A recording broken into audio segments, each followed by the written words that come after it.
I'm Effie Parks. Welcome to Once Upon a Jane, the podcast.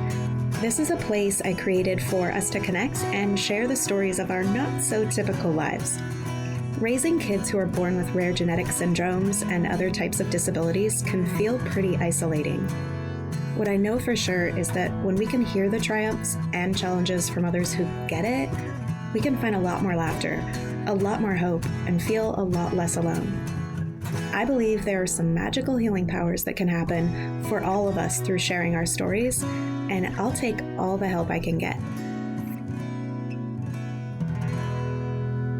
Once Upon a Gene is proud to be part of Bloodstream Media. Living in a family affected by rare and chronic illness can be isolating, and sometimes the best medicine is connecting to the voices of people who share your experience. This is why Bloodstream Media produces podcasts, blogs, and other forms of content for patients, families, and clinicians impacted by rare and chronic diseases. Visit bloodstreammedia.com to learn more. Hi there, and welcome to the show. I'm so thrilled to finally be getting back to our storytelling episodes that I call A Rare Collection. And I hope you're ready for the first one of the year because it's a big one. Today, we're confronting the pressing issue that affects the very fabric of our society. Unfilled promises of support by systems in our government for paid caregivers for children who have disabilities and medical complexities. And in a world where the well-being of our youngest should be a priority, we find ourselves at a crossroads where funds meant to support the development and care of our children are slipping through the cracks, unused and unclaimed due to the stark shortage of caregivers. I know for myself, here in Washington State, Ford qualifies for all of the things. I've sent out probably 300 messages to try to get caregivers where I'm authorized to do so. Not only does it take a minimum of 6 months to get someone certified, according to the state, to take care of your child, but you cannot find them. They will not take the pay that is offered, and they will not do the entire job that is needed, at least in my case, where the only times I've ever gotten responses were that no, they will not help with diapers, and no, they will not lift his body. It's really frustrating, and today I'm having 3 women that I respect so much, I look up to so much. You've met 2 of them before on the show, and they're each going to tell a story. The theme for this story, of course, is From Financial Strain to Supportive Gain, a Call for Action. I hope this episode fires you up. Here's a story from Katie Scheid. My beginning to this journey as a caregiver was probably like most of yours, filled with trauma, disbelief, and then a complete reshaping of the life I knew. Being a parent is a lot of work, but also the most rewarding thing I've ever done. The realization that your children are only young once and every moment is fleeting makes you want to hold on and cherish each second. But I can't say I have the same feelings about being a caregiver for the rest of my and my daughter's life. Those moments don't feel fleeting when there's no end in sight, except for the ending that we all fear most, the one that is too hard to even say. I am the full-time unpaid caregiver for my daughter, Millie. She is 3.5 years old and truly the most beautiful little girl I've ever seen. She suffered a severe stroke right before she was born, which resulted in her requiring complete care for the rest of her life. She is blind, can't sit or hold her head up. She is not able to speak or control her body's movements. She is tube-fed and has over 50 seizures per day. Parents like me have to repeat that list more times than we'd like to. But how else do you describe to someone what it means to provide complete care to someone else? Parents are going to be the best caregivers for their child. No one would question that. But in Washington State, children like Millie, whose needs qualify for in-home care, can have any person be their hired caregiver except for their parent. Once the child turns 18, this restriction goes away in an effort to encourage parents to keep their child in their home and out of costly state institutions. Millie was assessed and allocated for 185 hours per month of paid in-home caregiving to alleviate the burden on us, her primary caregivers. These hours are half paid for with federal funds and half by state. After 6 months of looking for a caregiver to hire, we didn't receive a single applicant. I left my job in 2021 to be her full-time, unpaid caregiver, and we have struggled to support our family on one income ever since. After last session, myself, along with a number of other parent advocates, began meeting to discuss plans to change the laws in Washington. We began meeting every week, and we formed a Facebook group that now has over 550 advocate members, all working towards this effort. We named the group PEPWA, Parents Empowering Parents of Washington, and I encourage you to join us there if you want to become an advocate for this cause yourself. We presented a bill, and Representative Jamila Taylor has been our champion fighting for us this legislative session. House Bill 2184 will allow parents of disabled children enrolled in DDA to be authorized to become paid caregivers for their child's Medicaid personal care hours, if they choose. We strongly believe this policy change is budget neutral, since it simply allows more caregivers to join the workforce, so that children can utilize the hours they already qualify for. House Bill 2184 sailed through Policy Committee with a unanimous vote, but then a $150 million fiscal note was attached that required hiring 112 new full-time employees for DDA and a budget request of $102 million for the hours that had previously gone unused. The bill is now stuck in the Appropriations Committee, with the legislature telling us that there is no money in the budget left to allow utilization of those unused hours. Basically, the state has become dependent on our child's unused in-home care funds, and now they won't let us use them. This policy change would allow our kids to use those hours, so therefore, they won't allow this policy change to happen. To purposely block children from accessing the in-home care that they qualify for in order to repurpose that money for other state expenses is beyond unethical. Our PEPWA group, as well as many other supporters and stakeholders, are outraged. We will once again have to fight to access the services our kids already qualify for. It shouldn't be this way, and we are not going to let it stay this way any longer. I know that parents out there listening feel the same way I do. We have all had enough. It's time we join together and demand better for ourselves, for our families, and for our kids. Here's a story from Lindsay Schutz. My name is Lindsay Topping Schutz, and I live in Puyallup, Washington. On January 10th, 2024, I had the opportunity to testify before the Washington State House Committee on Human Services, Youth, and Early Learning in favor of House Bill 2184. This legislation would authorize payment for parental caregivers of minor children with developmental disabilities. This was my testimony. January 10th is a significant day for my family. 7 years ago, to this day, my husband and I would leave the hospital for the first time with our son, Owen.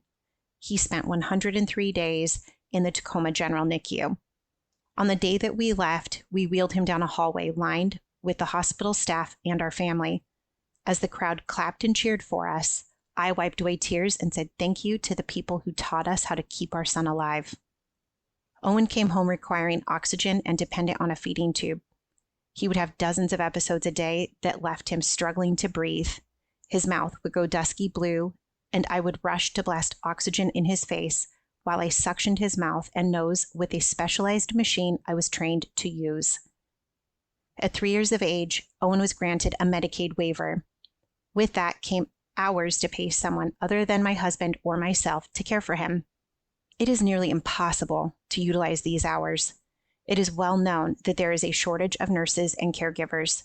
To complicate things further, caregivers are not provided with the level of medical training required to care for my son, so I must always be close by.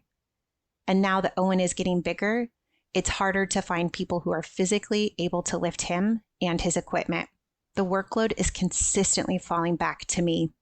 7 years ago, when we left that hospital, Ben and I replaced the 40-plus person medical team that had cared for Owen. Now, doctors ask me, how can they help? I have become the expert. The state of Washington is willing to pay every one of the people on Owen's team, except for us, his primary caregivers, the experts, for the simple reason that we are his parents. Caregiving to a child like Owen goes well beyond parenting. The financial hardship has burdened our entire extended family. Owen will always need this level of care and will always need us as caregivers. This bill has the potential to drastically change the lives of many kids like Owen and parents like me. It is time for the state of Washington to acknowledge the work of myself and so many other unpaid caregivers in the same way that everyone else with a job is acknowledged, with a paycheck. Thank you. Here's a story from Emily Holloway. Hi, I'm Emily, and I'm the mom to 4 beautiful children who I am raising in Virginia.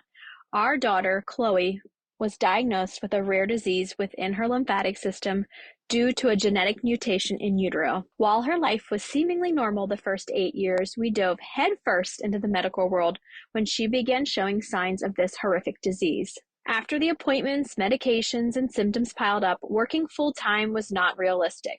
I had to leave my beloved teaching career and cut our family finances in half. Once Chloe was able to become a Medicaid member over a year after diagnosis, I was presented with the opportunity to being her paid caregiver. I was thrilled at the chance to make $11 an hour to be able to help our income some while be home with Chloe as I was advocating between 3 medical institutions. This opportunity was only made available during the pandemic under an order set forth by our governor entitled Appendix K. This allowed LRIs or legally responsible individuals to care for their loved ones within their home while the world was under a medical lockdown. To put into a quick summary of Chloe's needs so you can understand briefly what a day in the life of caretaking for her looks like, I'll share some of the tasks that require her to stay well. She is on bolus enteral feeds through a G-tube, 12 hours of total parenteral nutrition through a Baroviac line, 12 medications administered daily via pills and through the G-tube, care for a central line, assistance walking, bathing, sleeping, attending 3 therapies weekly, and administering medications through the night. This does not include tending to her mental health, as she's a prepubescent girl diagnosed with a scary life-threatening illness, loving a child through chronic pain and emesis, consistently monitoring food intake to be able to report to a dietitian, and playing phone and email tag with dozens of physicians. Now that our country is beginning to lift regulations and opening to full capacity, Medicaid believes these parents who are caring for their loved ones need to head back to the workforce and hire someone to care for their child within their home. They've created these parameters with no examples for parents to complete in a short window, such as a 10-page document written only in English where an employee of record needs to prove while I, the LRI, is the best possible candidate for the child. Even with a very detailed form filled out and an extensive letter from our palliative care team, Medicaid still needs more proof that I tried to hire someone through my personal Facebook or a care.com post with no examples of wording given. So I either have to share my personal social media or pay for an account to post on care.com and pay the booking fee. Another regulation being put into place is the max hours a family can receive, no matter how many medically complex children they have, is 40 hours. In my opinion, this puts every one of these unique and beautiful children in one category, and their care is not one size fits all. I believe the component the federal government is missing in these new regulations is what's the best interest of the child. My daughter has significant mental health needs that can exacerbate her chronic pain. She has a lack of trust within the medical world due to our long odyssey to diagnosis where she was doubted and told she was simply making up her symptoms. One component that is vital to Chloe's disease is her specialty medications. She is on oral chemotherapy due to her genetic mutations. She's extremely rare, which makes her like her own personal clinical trial. Having her mother, her biggest advocate, home to monitor the efficacy of the drugs, side effects, and progress day to day is mandatory. My question for the federal government is, what if I can't find someone to do it? I will be left with no income and still doing all this to care for Chloe and document all of her progression and regression. Realistically, I would need to find someone who is willing to drive to my house without mileage reimbursement, make $21,000 a year, which would put them living below the poverty line in Virginia, and provide 40 hours of intense care for my daughter with only 40 hours of sick leave for the entire year and no respite care.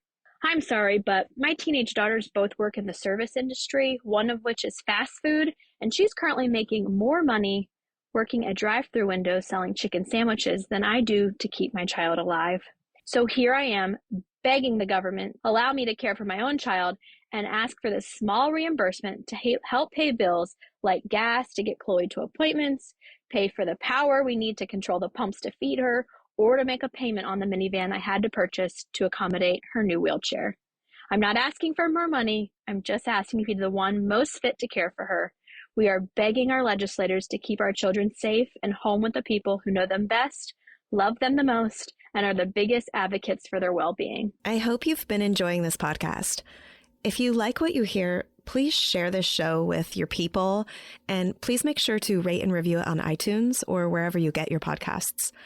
You can also head over to Instagram, Facebook, and Twitter to connect with me and stay updated on the show.